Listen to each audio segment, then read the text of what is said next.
Hi, I'm delighted to welcome today Hesham Zakai, who's the Managing Director from TXF, who won the April Virtual Events Award with their, I think it's the longest title we've had so far, TXF Sustainable Export Finance and Resilient Infrastructure 2021. Can you tell me a bit more about the event, how it came about and what its purpose was? Yeah, absolutely. And first of all, thank you very much for having me, and thank you very much for the award. And also, it'd be remiss of me not to wish everybody within our industry well. It's been a challenging time for all of us, but great to see all the different ideas that's fostered amongst us as a community, and that solidarity as well. I feel like you've kind of told the audience already enough about the award. As you mentioned, our titles tend to be kind of, you see what you get, it's all out there on the tin. But as you mentioned, it's a Sustainable Export Finance and Resilient Infrastructure Conference. So it focuses, of course, on that single big challenge facing the globe, which is the sustenance of our planet. And within that, we place it into the context of one of the major industries that we work with, which is export finance. And we asked within that conference, what can export finance do specifically to power the transition to a greener economy, to greener technologies? What can it do to power the transition towards truly resilient infrastructure, which is equitable, which is long lasting, and which is ultimately empowering? So that's what the conference tries to deal with. It's obviously some really big and critical topics, and that's kind of what we like about them. These questions are inescapable. So no matter what the external environment, what the external context is, you have to try to find a way to get around a table, physical or virtual, and discuss it. I think COVID-19 has given it a greater urgency as well, a greater currency, because there's an opportunity now to discuss these questions in the context of a global recovery and in the context of the sort of global collaboration that probably we haven't seen before, and the kind of collaboration that's needed to discuss something like this. So that was the idea, to kind of get these multiple stakeholders into this conversation, to ask some serious questions, to present some cutting edge research that we had commissioned and that some of our association partners had also been working on, to try to help to chart a near-term path for the kind of sustainability roadmap within export finance. And how did you find the conversation over virtual? Did you, compared to a live event, how did it work? Honestly, I would have to say that it worked just as well, if not better. And I think that's probably down to some of the idiosyncrasies of this particular conference. I think the first thing that you think about when you think about conversation is, who are the conversationalists, who are the participants? And the really good thing about the virtual conference for this topic is, maybe in a physical conference, you'd find yourself in a situation whereby the people having the conversation were those with the means to travel to a physical event, who had the budget, who had sign off, who had a certain kind of seniority, and they would be the ones around the table. And no doubt that would be a very worthwhile conversation. What virtual allowed us to do was really broaden that conversation to the people, some of the people who are going to be the most impacted by the discussions that sustainability entails, and by the changes and shifts that we're seeing in the planet as well. So it was actually a real benefit, a real boon, to be able to have maybe 5 or 6 or 7 times, actually, I would probably say about 7 times the number of participants we might have had in a physical format, in a virtual format, because that additional multiple is people that need to be in this conversation. They're people whose lives, whose careers, whose trajectories are going to be impacted by it, and that might not otherwise have been able to attend. I also think maybe just in terms of the research, it's always great when you've got a really, we all love to see a really interesting presentation with a lot of charts, a lot of graphs, a lot of data. Maybe with the virtual format, the good thing about being able to download it immediately rather than wait to be sent the slides after is you can see it a bit more clearly. You can annotate as you go along. You just have like really kind of rich access to some of the information that allows you to be a more kind of informed participant in the conversations that are happening. So, it's not that every single conference will always work better in the virtual format, but because of the nature of this one, particularly with regards to the participants, and particularly with regards to the really kind of data-backed approach that we took to the conference, it ended up working out better, I would say. You sound like a huge virtual fan. Is there anything what do you miss? You must miss something from live events which virtual can't give you. Probably the cocktails, I have to be honest. I think that's the number one thing. No, I mean, I think there's certainly some things that we miss. I think the ability to kind of have that physical interaction, you know, I don't want to be repetitive. I'm sure many people will have said that. What I think is important about virtual is that you don't try to replicate the exact nature of how things happen in physical, because if we try to do that, we would end up spending a lot more time missing what physical offers. Instead, if we think about what the benefits are, whether it's learning, whether it's networking, you know, just in terms of building contacts, getting to know people, getting people's information, you know, you can replicate what's on a business card virtually very easily. What you can't replicate is that natural human interaction. So we take the approach that there's some things you just shouldn't be trying to replicate. And if you do that and you kind of have a cocktail on hand, maybe slightly off shot, then you're able to kind of persist with virtual in a very positive way, I feel. You mentioned the sort of great increase in numbers who attended. How did you price the event to attract those numbers? So, yeah, I mean, one of the principles that we have generally worked on in 2020, we worked on the principle that for every one physical delegate we would have had in a conference, or indeed in previous years did have at a conference, we were aiming for 3 virtual attendees. And I would say that in 2021, we probably doubled that. So it's a 1-to-6 ratio now. And there's a couple of different ways in which we do that. Like the first way is, of course, there are attendees that wouldn't have been able to attend physically because they're not based in a financial center, which is relevant for us because we do financial conferences, or because they don't have a particularly high budget. They don't, you know, they don't have a travel budget at all. Maybe they're based in a more remote part of the world. With virtual, we try to get around all of that by, you know, whether it's lowering the cost, whether it's trying to approach some of our participants and our clients and talking to them, not about having 1 or 2 people attend as you might do in a physical event, and indeed as you're sometimes compelled and coerced to do in a physical event, but on a team-wide basis, on a company-wide basis. Within our industry, you typically have 3 types of demographic or of attendee. There's front office, middle office, and back office.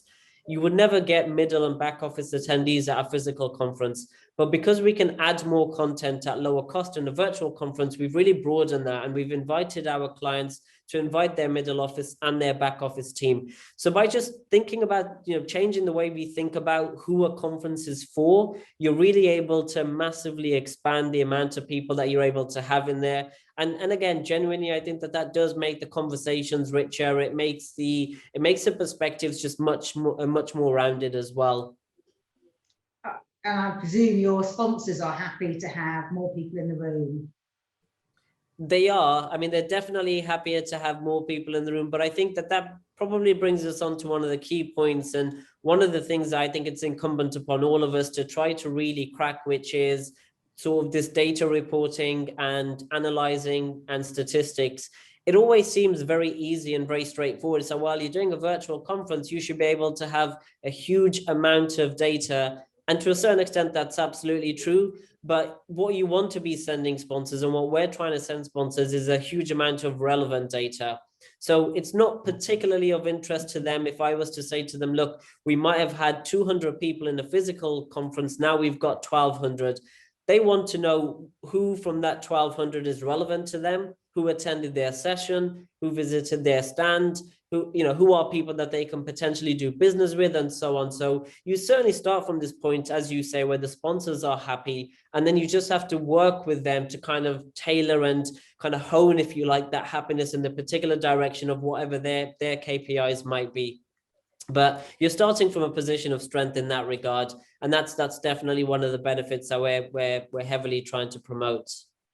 Well, I know that you are unusual in the fact that you created your own virtual event platform, Kajenga. Kajenga, is that correct? That's correct, yeah, absolutely. And I mean, that's an interesting route you've gone down. Why did you do that? And what's special about your platform compared to other platforms? Yeah, no, thank you for raising that. I have to say, I kind of looked on that question with a bit of trepidation when you started with your unusual, and I thought, well, who's she been talking to? But yeah, we did go down the path of building our own event platform. So and initially we ran it as TXF, although it's now kind of totally independently run because of the scale of the project and its own ambition. The first thing I'd point out is that we did use an off-the-shelf solution initially about 12 or so months ago when we all realized we'd be moving towards virtual, and we had a good enough experience with it. But what I would say is like we felt inhibited, and I think really what we were looking for then by definition is just a kind of freedom. I actually really liken it to a kind of physical conference as well, because sometimes you enter a physical conference space and you're able to do a huge amount with it. And then sometimes you enter a physical conference space and you're really limited because of the shape of the room, the size of the rooms, the number of rooms that they have available, the lighting situation, whatever it might be. And I think it's the same with virtual. The assumption that just because it's virtual, providers will give you absolutely everything and you can tailor it and template it. For us, that didn't really follow through. So we wanted to build something with conferences in mind, with content in mind, with event-led networking experience in mind. We also just felt that we knew our community, we knew our clients very well, we knew what they wanted, and therefore kind of the best way to try to achieve that was to build it. We probably had an advantage because we've always had kind of tech and digitization really at the core of our company. We have a fantastic CTO, we have a fantastic team of developers as well. So that gave us the confidence to really go for it. In terms of what we've managed to do with it and what Kujenga stands for and offers today, I think there's probably a couple of different things. But there's some really flashy things like networking roulette, which is fun, and you meet people in a really snappy and quick way, and that's really good. But there's also just the kind of less flashy things. It's very reliable, it's very stable, it's very accessible. The accessibility thing is probably what we spent the most time on, and not the kind of grand designs on it. And the reason for that is we work with government agencies, we work with banks, we work with law firms, a lot of whom have a lot of really stringent, very kind of onerous requirements, understandably so, when it comes to participation and when it comes to IT and infrastructure. So we knew that we needed to build something that was accessible to them, that would satisfy all of their safety and security concerns, and yet still be really easy to use and easy to get into. That was a really big driver for us and what we spent a lot of time on. But happily, we've kind of managed to achieve that, something that's really secure, something that satisfies a lot of these onerous, maybe onerous is a bit of an unfair term, just rigorous, I would say, robust kind of security requirements, while not being a deterrent to people being able to access it easily. So that's definitely one of the benefits. Maybe kind of just having multiple broadcast mechanisms as well. So you can broadcast on our platform directly from the platform, but you can also do it, for example, from Zoom or from Microsoft Teams. So again, different people that we work with tend to have different requirements, different specificities.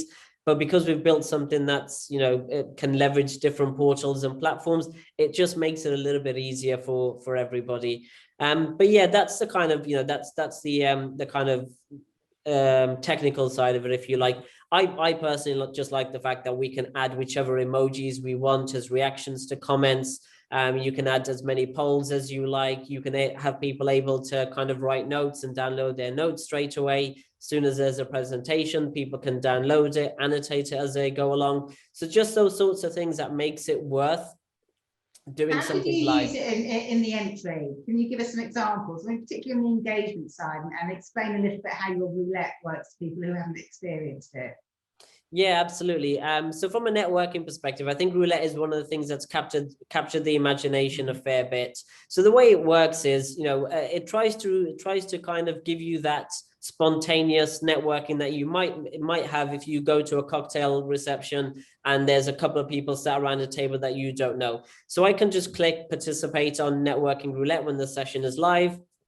I see a countdown timer of 10 seconds, and then it throws me into a room with 2 or 3 other people, depending on how the organizer has set it. You then see a timer, typically for about 5 or so minutes. And so, I'm in this room with 2 or 3 others. We've got 5 minutes. It's a bit of speed networking, talk to each other, exchange details if we want, ask how we found the conference and so on. And then there's another countdown, 10 seconds. And again, you're thrown into a totally different room with a totally different group of people. And you can repeat that process as many times as you like. we typically tend to find that doing that 4 times, so 4 different sets of people for about 5 minutes is the optimal networking optimal networking time. And at the same time, kind of 3 or 4 people tends to be the most organic and the most natural for socializing, because when you have kind of 8, 9, 10 people, it's very difficult for certain people to get involved. But also when you have 2 people, it can be a little bit tough. Maybe one of them is a little bit more reticent. Maybe you just don't particularly bond. So yeah, if you look for that sweet spot of about 3 or 4 people, switch over 3 or 4 times, have it for about 5 minutes, it tends to create a really nice, spontaneous, easy networking session. And the export finance market found it well, and the infrastructure side? Yeah, I mean, conversations. Definitely. And I think, again, they were probably aided by the kind of where the market is at the moment, because the export finance market has really been heavily called upon, and the infrastructure market, by governments to step in to protect kind of big exporters, significant, systemically in some cases, significant domestic corporates as well. And, we've all seen the kind of huge amounts of billions in government programs, initiatives to try to keep the wheels of the economy turning. Export finance has genuinely played a really important role in that. That's been, that's nothing that we didn't have anything to do with that per se. These are government initiatives, but that means that us as facilitators for that industry, we have a lot of really important kind of posts around which we can structure our conferences. And these networking sessions are great because somebody can step in and say, well, I see that there's a new UK export finance guarantee program. Is that something I can avail of? Absolutely. Do you meet XYZ? Yep, certainly do. Exchange some details and kind of move on and keep that kind of flowing. So the export finance market, I think, has been one which has really stepped up to the plate when it's come to some of the challenges. And we've tried to do our part in terms of facilitating that process. That's good. What do you see for the next 6 to 12 months with TXF? Are you staying virtual, or are you looking at a hybrid model? Yeah, I mean, so within TXF, we tend to have a number of these virtual town halls where I update everybody, on a weekly or fortnightly basis as to what we're doing, what the strategy is, the sorts of questions that you're asking. And I think at one point, somebody just turned around and said, you might want to start doing these on a monthly or a bi-monthly basis, because it seemed it was like going in that direction and then shifting a little bit. I try to sell it to everybody as remaining versatile and, flexible and so on. But the way I see it now, and the way we see it now, because, we genuinely brainstorm and come up with all of these ideas and plans together, I think we are going to try we certainly will be trying some hybrid events. We've got a couple penned in, one for the end of June, one for July, and one in September. The one in September taking place with Swiss government associations as well, and the ones in June and July taking place here in London. So the hybrid model is something that we think is definitely going to gain a lot of traction, because it, by definition, it speaks to different types of audiences, and it reflects the different confidence levels that maybe different sectors and different individuals have. But we also see that the virtual isn't something that was transient or temporary. I genuinely do believe that in different kinds of guises, and people will, adapt it and tailor it to their own business, their own market, their own solutions and so on. But virtual is absolutely here to stay. We're already planning what our virtual portfolio will look like in 2022, as well as the rest of the year 2021, because we think that there's a lot of benefits that virtual can offer that physical can't. As conference organizers, we've all spent a lot of time lamenting what virtual cannot offer that physical can, but it works the other way around as well. That being said, we absolutely love physical events as well. It's kind of, it's a huge developmental point on our path to where we've managed to get to. We're planning to run a couple of physical events, one in October and one in November as well. Again, one in Europe and one in Asia. So we're taking a bit of a kind of, I would say, a cautious, balanced, mixed approach. We're trying to do things in stages and gradually scale up, going from virtual to hybrid to full physical as well.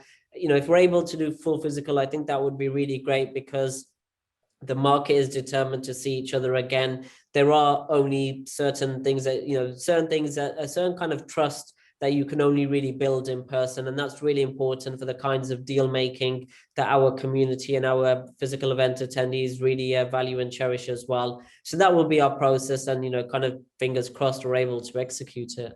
Gosh, I think we're all keeping our fingers crossed. It would be great to actually meet up and see people. And it sounds like that you've got the team in place, that you've got the tech expertise to actually drive forward your sort of virtual development, as well as your more, you know, the more experience which you have through live events. You've got both those skills in-house. Yeah, I mean, I think it's definitely been one of the advantages. We're also, you know, I think there are certain, it has to be said that there are certain companies who will have had a really difficult time by dint of the fact that they were producing fantastic large exhibitions. And these exhibitions were great for the economy, they were great for attendees, they were great for sponsors. And it's very difficult to translate that into a virtual kind of format. And I absolutely think that, you know, so many of them, I have nothing but admiration for the ones, you know, many of them that have really just tried to do what they can to replicate the benefits as best as they can.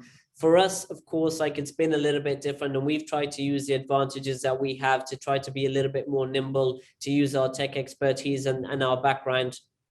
Insofar as the kind of virtual event side, or kind of like the provision of virtual event, one thing that is important for us is the kind of virtual event or the tech solutions part, which is Kujenga. That's now kind of operated as its own kind of entity. And I think that's really important because, you know, these things move so quickly. And at TXF, our priority is to continue to serve the communities that we work with. And that won't always be in kind of tech formats. So Kujenga is able to now kind of run on its own, have a constantly evolving and updated tech solution. And we will use Kujenga, of course, for all of our tech solutions, but then we'll also focus on absolutely everything else that's completely unrelated. So, you know, for all the advantages that it entails for us, I'm also really keen, and I'm sure many event organizers are in a similar situation, that we don't simply become people that are consumed solely by tech and tech solutions and how we fulfill things in a tech first era, and that actually we think about our core clients and all of the things they wanted in 2019 and previously to that as well, and make sure that we're constantly serving them in all of those ways. So yeah, I mean, it's definitely been an advantage, but it's something that I think about just in terms of how much further we take it. It's going back to first principles, isn't it? And thinking about what your community really wants, the best way of delivering it, whatever channel or format that is actually in. I 100%, yeah, I completely agree with that. And, you know, to that extent, what we really value is just speaking with our community very often, very regularly as well. We've also just recently set up a survey, which we're going to market with, about the world of work. And in that survey, we ask people, you know, how often do they want to be traveling to conferences? And also asking them questions like, will they continue remote working? Will they be coming into the office? The whole world of work is really, you know, it's moving very, very quickly. I've taken to quoting the kind of Russian political theorist Lenin, who says that there are decades in which nothing happens, and then there are weeks in which decades happen. And the last 52 or so have definitely been amongst those weeks in which decades happen. And things that we've taken for granted for decades, you know, 9 to 5, Monday to Friday, in an office, behind a desk, are really kind of rapidly changing. So kind of, yeah, absolutely what you say in terms of just making sure that we're staying close to the pulse of the people that we're working with. I think that's a really interesting and thought-provoking way to finish the interview. It's been really great, fascinating to talk to you, and I wish you all the success. It sounds like you've got lots of tools and opportunities ahead of you. So thank you, and congratulations again for being our winner of the April Virtual Events Award. No, that's very kind of you. Thank you very much. Thank you for all of your work. And just a very final word, I just want to say thank you to the entire team at TXF and at Kujenga for this. They absolutely deserve it for all of the hard work that they're putting in. But thank you. Fantastic. Congratulations. Bye-bye.